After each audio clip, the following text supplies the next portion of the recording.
এভাবে মূলা পুড়ে কখনো ভর্তা খেয়েছেন? আমি কিন্তু কখনোই খাই নাই। তো এই রেসিপিটা আমার চোখের সামনে পড়তেই আমি এটা বানিয়ে ফেললাম, এই মূলা ভর্তা। আর মূলা ভর্তা পুড়ে যে এত মজার হয়, তো এটা কিন্তু আমার আগে জানা ছিল না। আর এটা কিন্তু অবশ্যই বানিয়ে দেখতে পারেন, আপনাদের কাছে কেমন লাগলো। আসসালামু আলাইকুম সবাইকে। কেমন আছেন সবাই? আশা করি তো ভালো আছেন।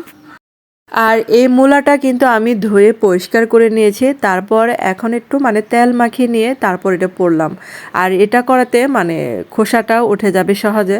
আর এখন এই যে কিছুটা শুকনা মরিচ ভেজে নিচ্ছি। তারপরে যে কিছু ওই যে পেঁয়াজ টুকরো করে কাটা, তারপরে যে রসুন কয়েকটা, এগুলা কিন্তু আমি তেলে ভেজে নেব।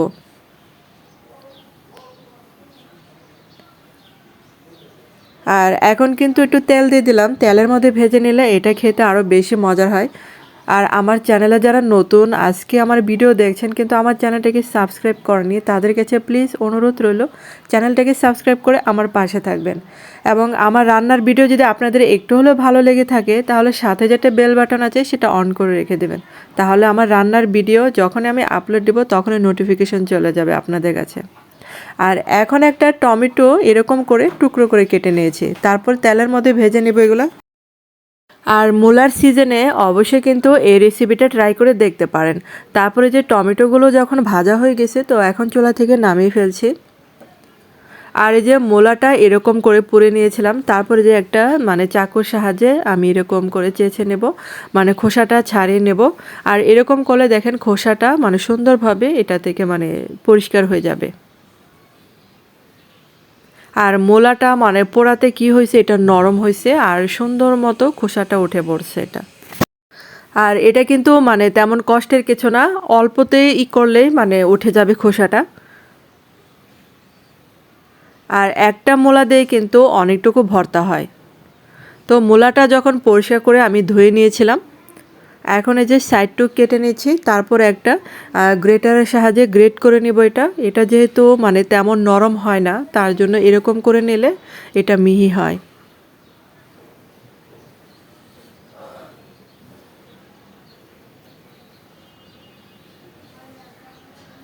তারপর এখন যখন এই যে গ্রেট করে ফেললাম, এখন এটা থেকে দেখেন অনেকটুক পানি বের হবে।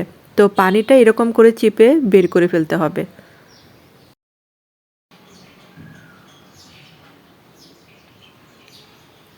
আর একটা মূলা থেকে কিন্তু অনেকটুকু পানি বের হয়।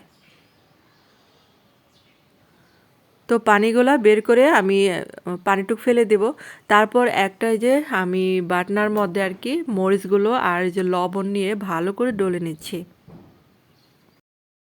মরিচটা যখন গুঁড়ো করা শেষ, তখন এই যে ভাজা পেঁয়াজ রসুনগুলো এখন এই যে এটার সাথে মাখিয়ে নিচ্ছে।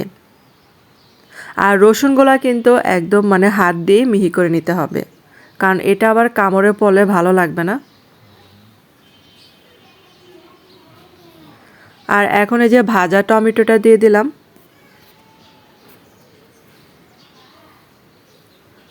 আর এখানে কিন্তু আমি একটা টমেটো দিয়েছিলাম ভর্তার জন্য।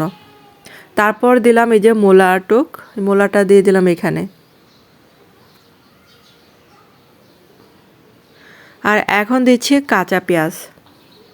কাঁচা পেঁয়াজ না হলে ভর্তার স্বাদটা তেমন পাওয়া যায় না।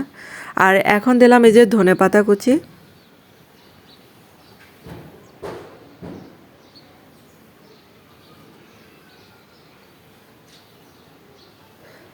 তারপর এখন একটা লেবু দিতে হবে, কারণ হচ্ছে মূলার যে গন্ধটা থাকে সেটা এই লেবুটা দিলে থাকবে না।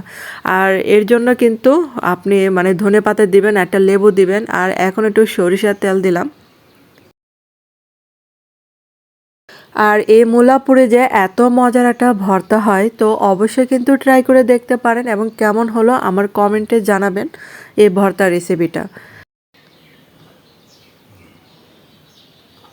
তো ধন্যবাদ সবাইকে এতক্ষণ আমার ভিডিওটা দেখার জন্য। ভালো থাকবেন, সুস্থ থাকবেন, দেখা হবে পরবর্তী ভিডিওতে।